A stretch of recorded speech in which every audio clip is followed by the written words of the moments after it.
Today's topic of presentation is corneal topography.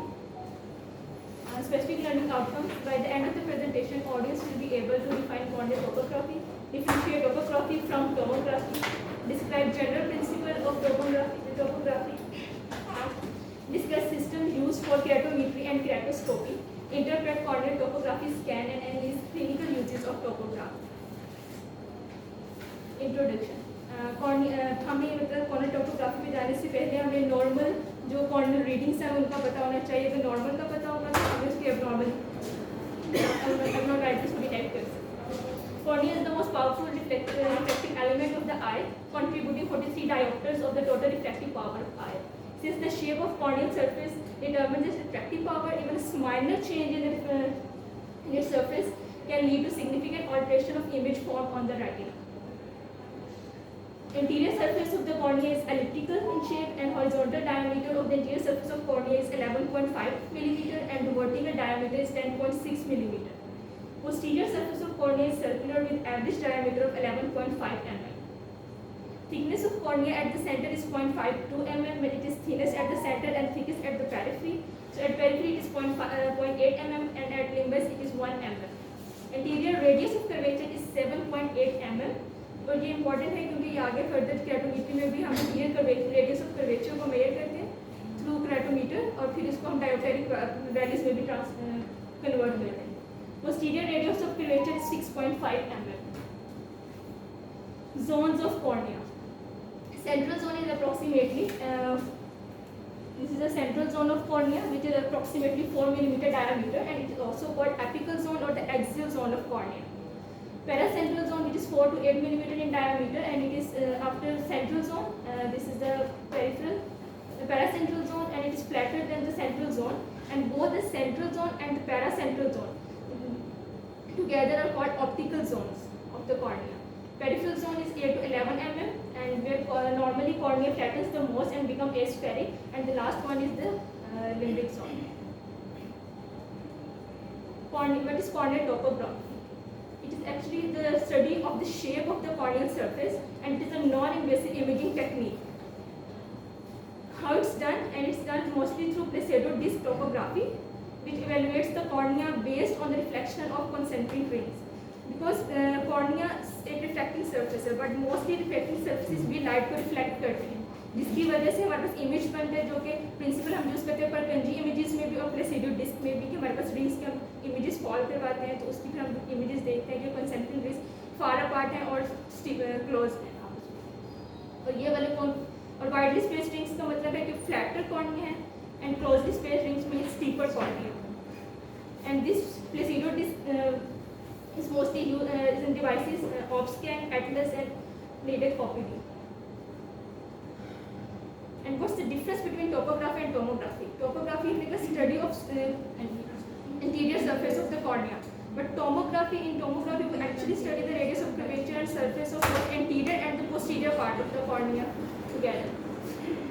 How it's done? It's done through Schindler imaging tomography and it evaluates the cornea using a camera that captures cross section of the cornea as it rotates. Devices जिसमें Scheimpflug imaging technique use होती है वो Pentacam, Galilei and Sirius. General principle corneal images use 3 of the following principles. Placido disc reflection जिसमें पहले भी rings use होती हैं. Scanning slit which is elevation based technique जिसमें हम एक बेस्ट फिट स्फीयर लेते हैं जो हमें नॉर्मल कॉर्निया के डिनोट कर रहा होता है. फिर उससे हमें देखना है कि कितना कॉर्निया उससे ऊपर है मतलब कितना ज़्यादा उसकी एलिवेशन है, ये स्टीपर ज़्यादा है और कितना उससे ज़्यादा फ्लैट है. फिर उसके अकॉर्डिंग हम उसकी रीडिंग्स लेते हैं. The third one is Scheimpflug photography. Systems use to measure corneal topography. Placido based, elevation based, interferometric, stereography and Scheimpflug imaging. Keratometry is devised by Helmholtz, who originally used the term of thermometer. Calculations are based on the geometry of a spherical reflecting surface.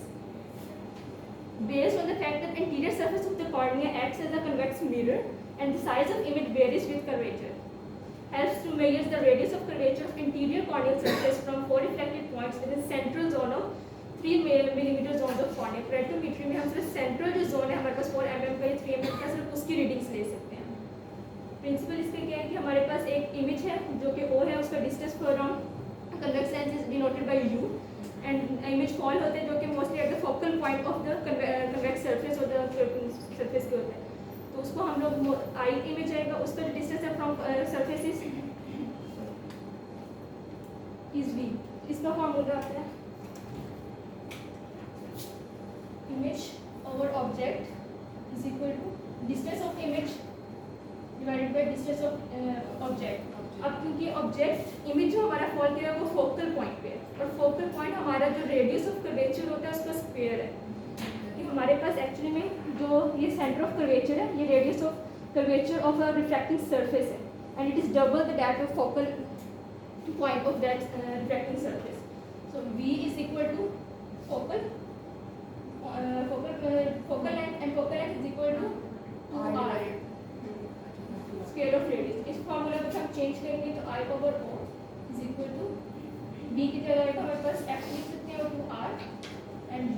अगर हमने R की value find करनी है इसमें, तो फिर हम इसको बाकी रीडिंग्स को दूसरे ले लेंगे और हम R की वैल्यू से फाइंड कर सकते हैं।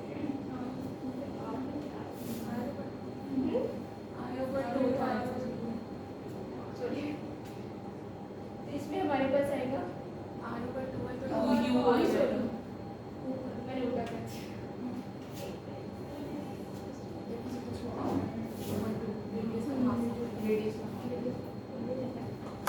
डस्ट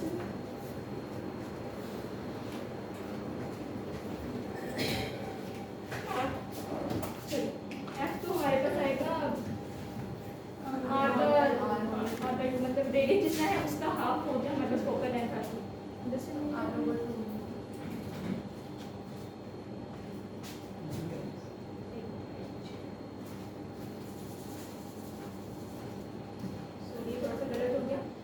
फोकल लेंथ है वो half of the radius of curvature of refracting surface. तो इसमें हमारे पास फिर V की जगह आएगा R divided by 2 into U। हमें R की फाइंड करेंगे तो हम 2 U की दूसरी साइड पे ले लेंगे, R is equal to I over O। और दूसरा जो हमारे पास क्रेटोमेट्रिक से हम लोग फाइंडिंग्स लेते हैं वो रेडियस ऑफ कर्वेचर। इस रेडियस ऑफ कर्वेचर को अगर हमने ट्रांसफर करने के डायोप्टेरिक वैल्यू में भी हम इसको बता सकते हैं। उसके लिए हमारे पास फार्मूला होता है D is equal to N2 refractive index of the second medium, जिसमें हमारे पास रिफ्लेक्ट करके लाइट जा रही है, minus N1 divided by R।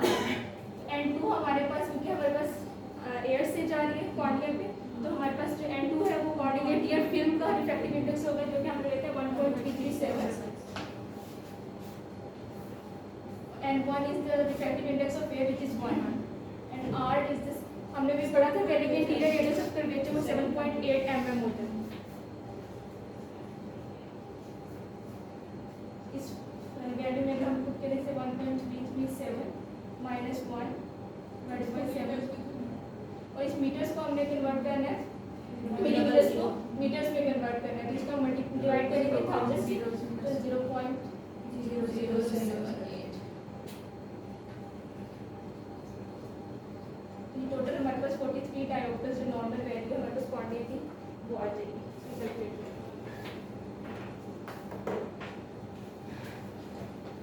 Just for non-object size, measurement of the image size will help determine radius of curvature। अगर हमें object size भी पता है इस वाली वैल्यू में, हमारे पास U वैसी कांस्टेंट होता है, I हमारे पास इमेज साइज है जो कि फोकल लेंथ पे बन रहा है, और O हमारे पास, अगर हमारे पास ऑब्जेक्ट है हमें पहले ही पता है तो वो हमारे पास कांस्टेंट वैल्यू होगी। सिर्फ हमने इमेज साइज चेंज करेंगे तो हमारे पास बाकी रीडिंग्स भी चेंज आती रहेंगी।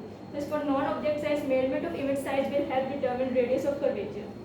In all keratometers, U is the constant being focal distance of beam telescope। To overcome the natural movement of patient's eye for accurate measurements, the principle of image doubling is used। Readings are obtained by aligning images with one another। There are three types of keratometer: Helmholtz, Bosch and long keratometer, and there were short keratometer. Von Helmholtz keratometer, and in this keratometer, fixed object size is used, and the image size is adjusted to the corneal curvature.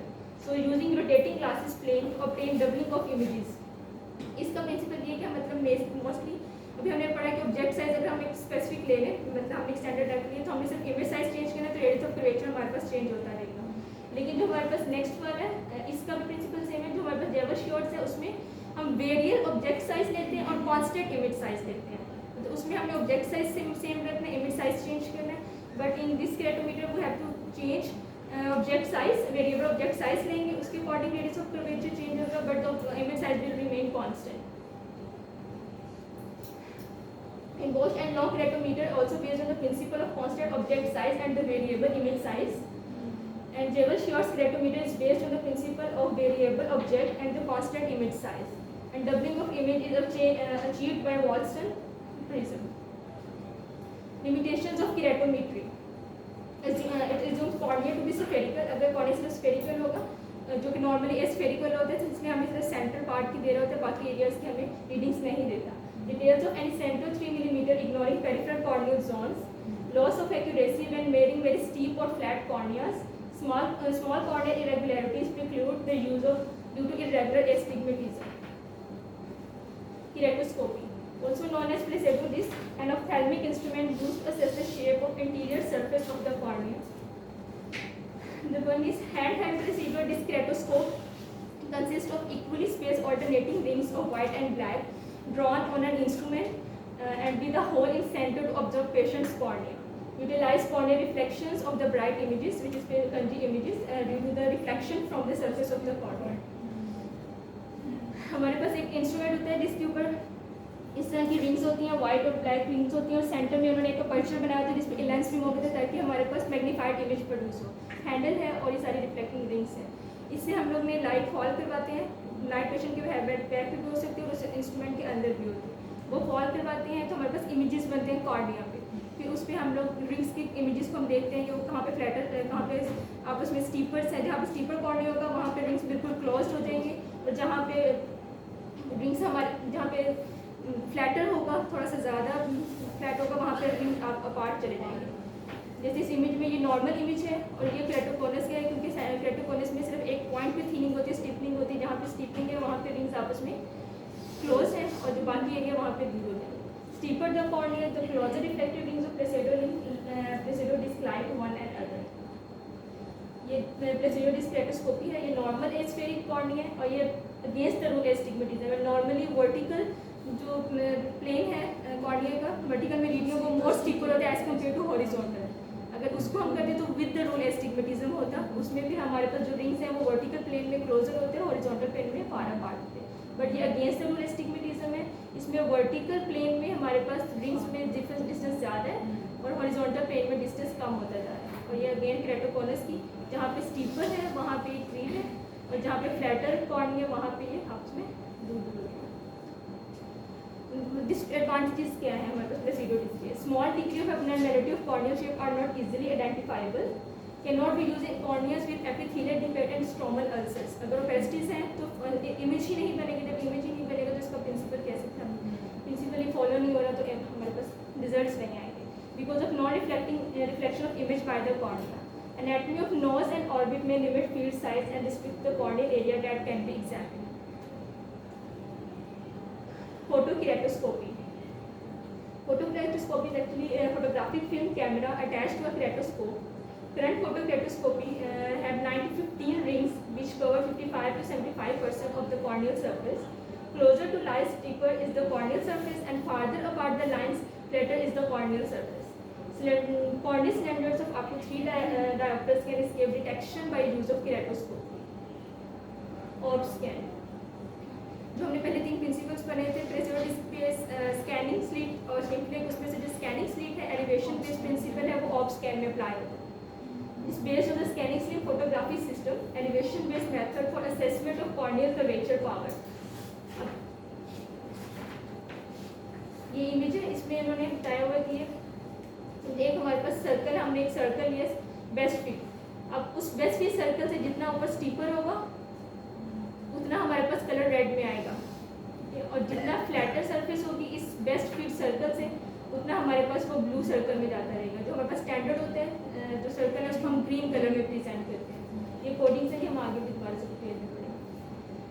Slits scanning slit topography system में क्या कहते हैं कि 40 scanning slit beams हम fall करवाते हैं 20 from the nasal side और 20 from the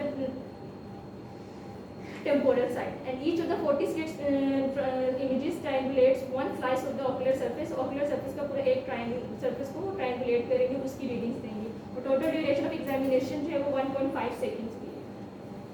OpScan 2 वो type 1 थी, और type 2 उसमें हमारे पास the Placido disc added in OpScan 1. OpScan 1 में अगर हम Placido disc भी ऐड कर दें कि हम जो इंस्ट्रूमेंट है उसे Placido disc की फॉल करवा रहे हैं, तो वो हमारे पास कंप्यूटर उसको डिटेक्ट करके उसको इन कलर कोडिंग में प्रेजेंट करेगा.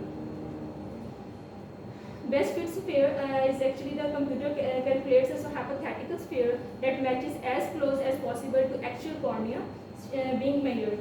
Areas above the sphere shown in warm red color, and areas below the fit circle is shown in blue color. Sheaf plug imaging. The Pentacam obtains images of anterior segment by rotating sheaf plug camera, which is a digital chart coupling device. Advantages of Pentacam. Take 50 meridional sections through center of cornea, which allows the system to realign the central thickness part of each section before it reconstructs the corneal image. Thus, it eliminates any eye movement occurring during the examination. Enables measurement of cornea with severe irregularities such as keratoconus that may not be amenable to Placido imaging. Enables calculation of pachymetry from limbus to limbus. The stereography projects a calibrated grid onto fluorescent stained near field, takes photographs and uses computer-assisted algorithms to analyze the pictures. Accuracy of system is 0.3 diopters for a diameter of 7 mm. Interferometer. This is the technique of light wave interference. Interference fringes can cover the entire ocular surface, not just cornea, and it is not widely used and clinically used nowadays. Interpretation of corneal topography. जो हमारे पास scans होते हैं topography के Pentascan, OpScans और जितने भी Galili scans हैं, उसमें हमारे पास scans में different pictures होती हैं, उनके colors होते हैं different, उनको किस तरह colors code किए जाते हैं, वो भी हम डिटेल से सारे पढ़ेंगे. उसमें हमारे पास पहले है ग्रीन कलर, जो कि हम नॉर्मल पावर जो हमारे पास कॉर्निया की है, जो हम बेस्ट स्फीयर में भी करते हैं, उसमें उसको ग्रीन कलर असाइन करते हैं. Then other is blue and its shade. जितनी भी वैल्यूज उस नॉर्मल से नीचे वाली होंगी और फ्लैटर कॉर्निया वाली होंगी, वो सारी ग्रीन और शेड ब्लू और इसकी शेड्स में होंगी, जिसमें ब्लू की जितने भी लाइट शेड्स होते हैं वो सारे आएंगे. Red and it's shades red, yellow, orange, इसमें हमारे पास हायर देन नॉर्मल पावर. जो स्टीपर कॉर्निया है उसकी डायोपेरिक पावर ज़्यादा है, रिफ्लेक्टिव पावर ज़्यादा है, वो सारे रेड और इसकी शेड से होंगे. इसमें स्केल्स होते हैं दो तरह की शेडिंग के, एक नॉर्मलाइज स्केल और एक एब्सोल्यूट स्केल. नॉर्मलाइज स्केल में क्या होता है, different colours scale assign to each map. जो हमारे पास हम मैप्स आगे पढ़ेंगे, जिसमें हमारे पास एक्सियल मैप्स होते हैं, इंटीरियर सरफेस मैप्स और पोस्टीरियर सरफेस में आपको डिटेल से पता चल जाए, उनको असाइन करते हैं different colours. Instrument identifies actual minimum and maximum keratometric diopteric values of the particular cornea and gives more detailed description. In absolute scale, present color scale with same diopteric steps, जिनकी value same होगी उन सब के colours भी same होंगे. Minimum and maximum assigned to the same colors and large increment in steps, so may miss subtle changes. हम उसमें जो कलर्स में आपस में डायोप्टेरिक चेंज है उसका ज़्यादा रखते हैं, 0.5 डायोप्टर का चेंज रखते हैं ताकि इमेज जो है क्लियर बने, रहा देते हैं कि हर चीज़ कलर के ऊपर एक दूसरे के डिफ्यूज़ हो जाए. Topographic display. अब इसमें सबसे पहले जो हमारे पास जो ये है हमारे पास एक पेंटाग्राम है, इसमें ये हमारे पास डिफरेंट मैप्स हैं, ये वाले. इसमें ये 4 मैप्स सिर्फ इसमें एक्सप्लेन किया, इसके अलावा भी डिफरेंट मैप्स होते हैं जिसमें ये कलर कोडिंग होती है. ये कलर्स हैं सारे हमारे पास, जिसमें जो ग्रीन कलर है ये नॉर्मल थिकनेस के लिए, नॉर्मल कैटोमेट्रिक वैल्यू के लिए, और नॉर्मल जो हमारे पास एलिवेशन है जो बेस्ट स्फीयर से कंपेयर करती है वो ग्रीन में है. फिर जैसे भी हमने पढ़ा कि रेड कलर ब्लू कलर जो है अगर हमारे पास वैल्यूज ऊपर हैं हायर देन नॉर्मल है तो वो सारे ब्लू कलर में डिनोट होंगी. जो हमने यहाँ पे ग्रेडिंग में भी लिखा हुआ है कि थिकनेस ज़्यादा है नॉर्मल ब्लू और इसके लोअर देन नॉर्मल, और जो हमारे पास हायर देन नॉर्मल है वो फिर हमारे पास रेड में उसमें जिसमें कैटोमेट्रिक वैल्यूज अगर हायर देन नॉर्मल से वो साइज में आती है. और कुछ ये हमारे पास इंडिसेस है जिनको हम अब करते हैं. पहला है हमारे पास एक्सियल मैप. अब एक्सियल मैप में क्या होता है कि हमारे पास represent the corneal power at various points on the cornea in dioptric values. मतलब जो कैटोमेट्रिक रीडिंग्स होती हैं कि सेंटर की इतनी है और दूसरी एक. अब ये जो आपने जो फर्स्ट मैप है इसमें जितनी भी वैल्यूज़ हैं वो डायोप्टर में है. कि ये सेंटर पार्ट है, इसकी डायोप्टेरिक वैल्यू 42 है, 42.8, नॉर्मल 43 डायोप्टर्स होती है। जिस पार्ट्स की जितना स्टिपलिंग होगी, जितना उसका कर्वेचर होगा, उतनी ज़्यादा उसकी पावर है। नॉर्मल पावर जो है वो सारी ग्रीन से प्रेजेंट हुई, ये सारी नॉर्मल रीडिंग्स में आ रही हैं, 42, 42, 42.8। ये एक्सेल मैप है जो कि हमारे पास प्लेटोमेट्रिक वैल्यूज़ बताता है उसकी डायोप्टर्स की, और ऑल जितने भी जोन है कॉर्निया के उन सब, ठीक है, एक ये मैप होता है हमारे पास। Second one is it is useful for assessing regularity of astigmatism and planning structural removal. अगर हमारे पास कैटोमेट्रिक वैल्यूज़ एक जैसे हमारे पास विद द रूल एस्टिग्मेटिज्म है या अगेंस्ट द रूल एस्टिग्मेटिज्म है, उसमें हमारे पास विद द रूल में वर्टिकल मेरिडियन में हमारे पास डायोप्टेरिक वैल्यूज ज़्यादा आएंगी, और अगेंस्ट द रूल हॉरिजॉन्टल में डायोप्टेरिक वैल्यूज ज़्यादा आएंगी। वो हमने इसी मैप से कोरिलेट करना है, फिर उसको थिकनेस से हम कोरिलेट कर रहे होते हैं। दूसरा इसमें जो हमारे पास वार्म कलर्स हैं वो प्रेजेंट करेंगे स्टीपर कॉर्निया जोन्स को, और जो कलर कूल कलर्स हैं वो फ्लैट को प्रेजेंट करेंगे। Next one is corneal thickness map, जो कि हमें जितने डिफरेंट जोन्स ऑफ कॉर्निया की थिकनेस बताएंगे। दिस वन, इसमें ये सारे थिकनेसेस हैं 514, क्योंकि सेंटर में कॉर्निया की थिकनेस कम होती है तो 514 इज द थिकनेस, और जैसे हम पेरिफेरी में जाते हैं थिकनेस इंक्रीज होती रहती है, लिम्बस पे जाके 1 mm की हो जाती है। ये सारी चीज़ें हम साइड्स पे जा रही है, इंक्रीज हो रही है, और कलर भी चेंज हो रहा है। जो ग्रीन है ये नॉर्मल कलर्स है, और सेंटर की नॉर्मली कम होती है, इसलिए थोड़ा सा ग्रीन से लाइट कलर में येलो कलर में प्रेजेंट करें। Yellow is also normal, green yellow colours दोनों नॉर्मल वैल्यूज को प्रेजेंट करेंगे। Displays distribution of corneal thickness across the entire mirrored area. Warm colors present thin and the cool colors present thick. The same he colour coding है, जहाँ पे थिनेस होगी, जहाँ पे प्लेटोमेट्रिक values ज़्यादा होंगी, वो सारे हमने warm colours red, orange, yellow, orange और कलर से प्रेजेंट करना है। जहाँ पे हमारे पास थिकनेस नॉर्मल से ज़्यादा है और प्लेटोमेट्रिक वैल्यूज उसकी कम है, उसकी रिफ्रैक्टिव पावर कम है, उनको हमने ब्लू कलर से प्रेजेंट करना है, उसकी shades. Third second map is elevation based, जिसमें हम एंटीरियर एलिवेशन लेते हैं, anterior curvature, anterior part of the cornea and the posterior part of the cornea की एलिवेशंस लेते हैं। मतलब एलिवेशन वो है कि बेस्ट पेयर से कितना एलिवेटेड है या कितना स्टीपर है। Displace corneal elevation relative to a reference plane, useful for assessing regularity of astigmatism, location of astigmatism and toric plan. Warm colours use for indicates cornea elevated above the best fit sphere, and cooler colors indicates cornea depressed below the best fit sphere. Posterior elevation map useful for identifying form through keratoconus. Warm colors indicates cornea elevated above the best fit sphere, and the cooler colors represent cornea depressed below the best fit sphere. ये हमारे पास normal values है elevation of the front, anterior elevation and the posterior elevation of the cornea. Anterior elevation जो कि हमारे पास elliptical shape है cornea की, ये उसकी हमने देखने का स्फीयर लिया है, उससे हमने ये जितने भी +2 में +3 हैं ये सारे उसको रिप्रेजेंट करते हैं कि इतनी एलिवेशन है, ठीक है। प्लस है तो ज़्यादा है, माइनस है तो उससे कम एलिवेशन है, और जितनी फिर साइड पे जाएंगे वो स्टीपर होते रहते हैं, उसका कलर भी चेंज हो रहा है। तो ये पोस्टीरियर एलिवेशंस का ग्राफ है। Other maps are tangential map और instantaneous curvature, which gives better geographical representation, represent localized changes and peripheral data better than the axial map. Best indicator of corneal shape but poor indicator of corneal power. Refractive map displays the refractive power of cornea. Difference map displays changes in certain values between two maps. Relative map displays some values by comparing them to an arbitrary standard. Statistic box उस वाले बनते भी side पे statistic box है ये सारा, इसमें कौन कौन से इंडिसेस होते हैं अब हम वो पढ़ेंगे। स्टेटिस्टिकल बॉक्स से क्या फ़ायदा है, इससे हमें यूजफुल डाटा मिलता है। For example sim K minimum curvature, corneal thickness 3 to 5, 7 millimetre zone, peripheral zones हैं उनकी regularities, kappa angle, pupillary diameter and white to white distance. इसमें डिफरेंट इंडिसेस है सिम के, मैक्सिमम और मिनिमम केराटोमेट्रिक वैल्यूज़। फिर हमारे पास जो 3 millimetre zone है उसकी mean power, astigmatic power, steep axis, फिर 5 मिलीमीटर जोन का, और उस तरह उसमें जो बॉक्सेस होते हैं उनमें 7 मिलीमीटर जोन की भी सारी वैल्यूज होती हैं। इसके अलावा 5 to 8 मिलीमीटर जो कि हमारे पास कॉर्निया का डायमीटर आता है, एक लिम्बस से लेकर दूसरे लिम्बस तक। Pupil diameter, thickness of the cornea, kappa angle. For the stimulated keratometry which is sim K is the maximum power of surface along any axis, कोई भी एक्सिस जिसमें मैक्सिमम एवरेज मैक्सिमम पावर हमारे पास आ रही है, and the power perpendicular to that axis, तो वो Sim K 1 and Sim K 2 values.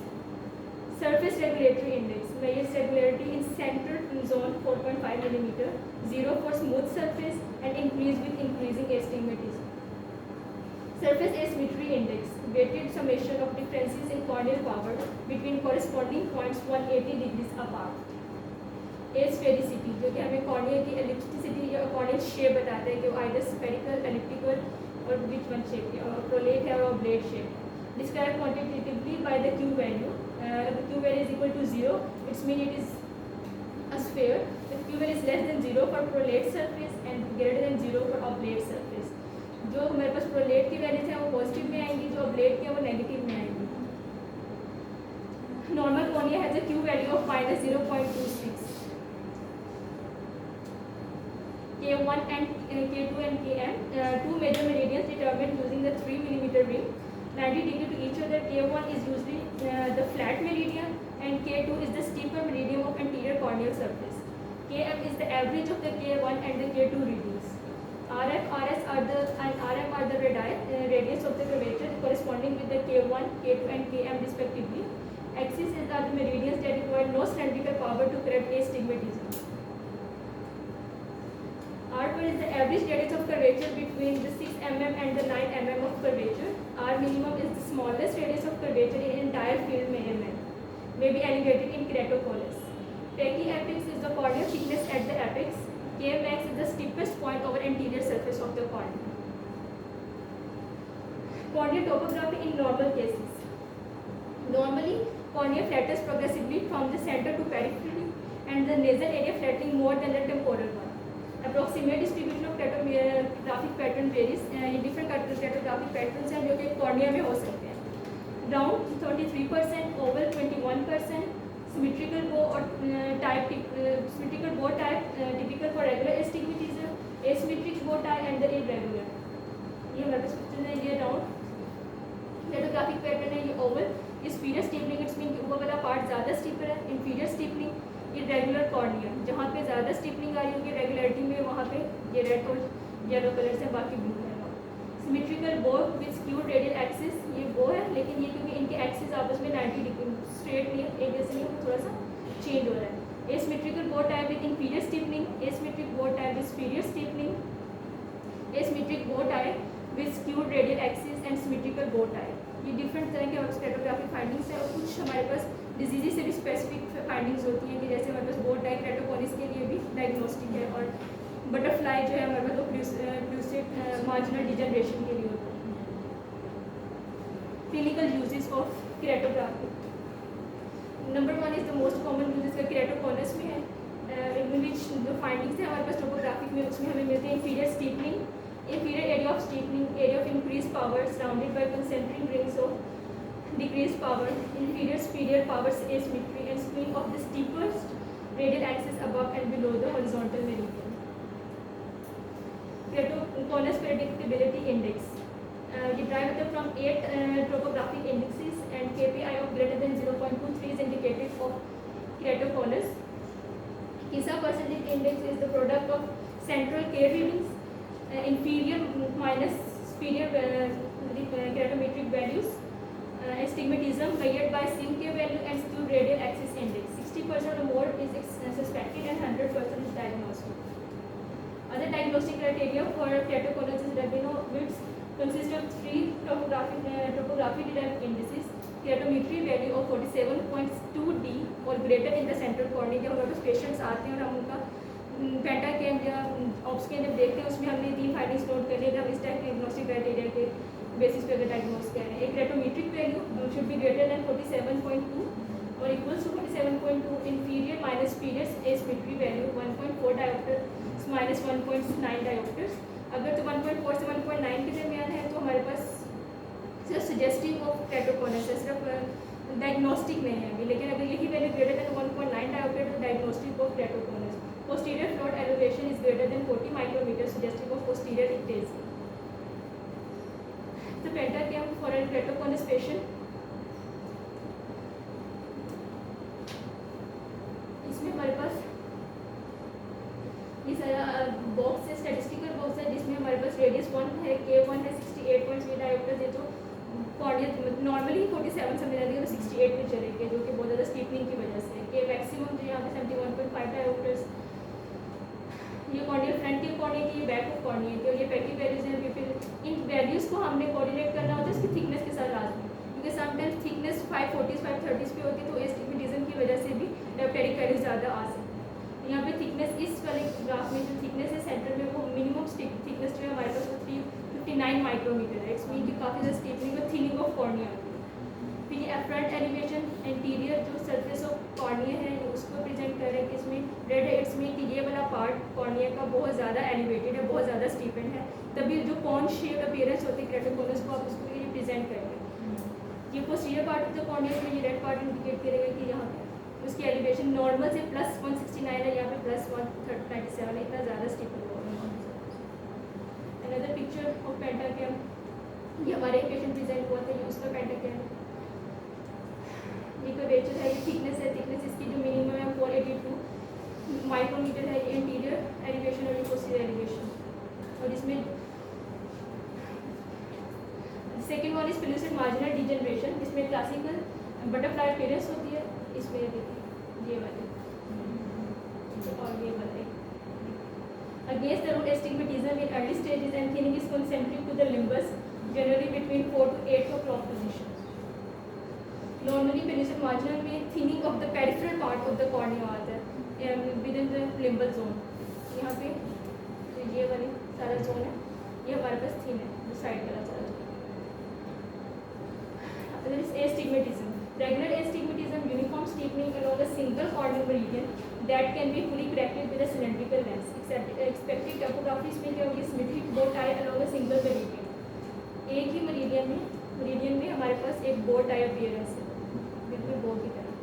ये with the rule astigmatism में होते हैं, regular astigmatism में होते हैं। अगर हमारे पास irregular astigmatism है तो steep और flat axis less or more than 90 degrees apart, मतलब वो 90 डिग्रीज पे नहीं होंगे आपस में, वो या तो 90 डिग्री से ज़्यादा होंगे या कम। इसमें भी हमारे पास बोट आया है लेकिन स्क्यूड एक्सिस है। अगर हमारे पास विद द एस्टिग्मेटिज्म है तो steeper in the vertical median वही पिक्चर होगी, लेकिन ज़्यादा हमारे पास जो वैल्यूज आएंगी, डायप्टेरिक वैल्यूज आएंगी वो वर्टिकल मीडियन में ज़्यादा आएंगी, क्योंकि नॉर्मली भी वर्टिकल मीडियन ज़्यादा स्टीपर होता है। अगर अगेंस्ट है तो हमारे पास हॉरिजॉन्टल मीडियन में ज़्यादा स्टीपर वैल्यूज होंगी। स्टीपर होगा तो वैल्यूज भी क्रेटोमेट्रिक ज़्यादा होंगी और थिकनेस भी यहाँ पे कम हो जाएगी। Post radial keratotomy topographic pattern with a polygonal shape is most common pattern. Depending on number of incision made, it can be square और हेक्सागोनल और ऑक्टागोन्स कैन बी सीन। ये पिक्चर है बिल्कुल मतलब स्क्वायर बना हुआ। हमने क्रेटोटोमी की स्टिचेस लगाए, स्टिचेस की वजह से कितना उस पर प्रेशर है कॉर्निया में, उसकी शेप चेंज हो जाती है उसकी बॉडी को। डिपेंड करते हैं कि हम कितने इंसिजन्स दे रहे हैं, कितने स्टिचेस लगा रहे हैं, उसकी बॉडी कोई भी शेप आ सकती है हमारे पास कॉर्निया में। यहाँ पे स्क्वायर शेप है, उसके अलावा हेक्सागोन और ऑक्टागोन शेप्स भी आ सकती है। Contact lens induced corneal warpage. Topographic changes in cornea forming contact lens wear as a result of mechanical pressure exerted by the lens. Usually 4 different forms which occur alone or with one another. One is peripheral steepening, central steepening, thorough depression and central molding. The corneal warpage, hydrogen lens की वजह से ये picture first वाली immediate after corneal lens removal है, different areas पे उसने उसको break किया, उसकी थिकनेस कम हुई है तो वहाँ से पावर ज़्यादा हो गया। और ये जब हमने उसको आफ्टर 1 वीक देखा तो कितना ज़्यादा बेटर हो गया उसकी topography. Other uses include to guide removal of tight structures after corneal surgery, guide contact lens fitting, evaluate effect of keratographic procedures. Refractive surgeries में हमने रूल आउट करने होता है कि कोई कॉर्नियल डिजीज तो नहीं, एक टैक्टिक डिजीज लाइक क्रेटोकॉनस और पेल्विक मार्जिनल डिजनरेशन, इन केसेस में हम लैसिक नहीं करते पेशेंट्स। हमने पहले अंडरलाइन कॉज को ट्रीट करना है, फिर उसके बाद फर्दर प्रोसीड करते हैं। Refractive errors, myopia is associated with steeper central corneal curvature and hyperopia is associated with flatter central corneal curvature। अगर पेशेंट पहले ही मायोपिक है या हाइपरमायोपिक है तो ये चेंजेस अगर हम करवाएंगे भी तो ये आएंगे। Other is corneal transplants, cataract surgeries में IOL कैलकुलेशंस के लिए IOL power calculations after corneal refractive surgery and corneal packing. A 21 years old female minus 2.5 diopters, can she undergo LASIK? अपनी फाइंडिंग्स को सारे देख के बताएं। ये वाला एंटीरियर वाला एलिवेशन है, पोस्टीरियर एलिवेशन, और ये एक्सियल मैप जिसमें क्रेटोमेट्रिक वैल्यूज हैं, और ये थिकनेस मैप है। थिकनेस 539 है, पेरिफेरी में 628, 595, 626 और 588। और इसकी वैल्यूज भी हैं, के रेटिंग्स भी 46.3, 45 point, max minimum 45.8। Patient good candidate है फॉर प्लास्टिक सर्जरी क्योंकि उसकी थिकनेस भी ठीक है, एलिवेशन भी नॉर्मल है और उसकी रेगुलेटरी वैल्यूज भी नॉर्मल है, जितने भी इंडिसेस हैं वो भी नॉर्मल रेंज में फॉल करते हैं। डायग्नोसिस थिकनेस यहाँ पे है 318, पेरिफेरी में 412, 318। Advance care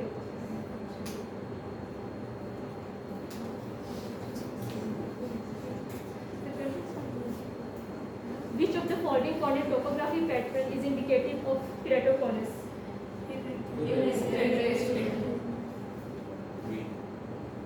Which corneal topography map shows the difference between steepest and flattest curvature of the cornea? Elevation. Exact curvature map.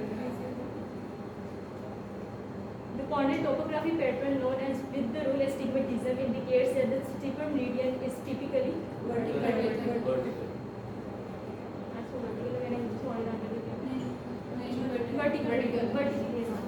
The color scale commonly used in corneal topography maps to represent elevation differences is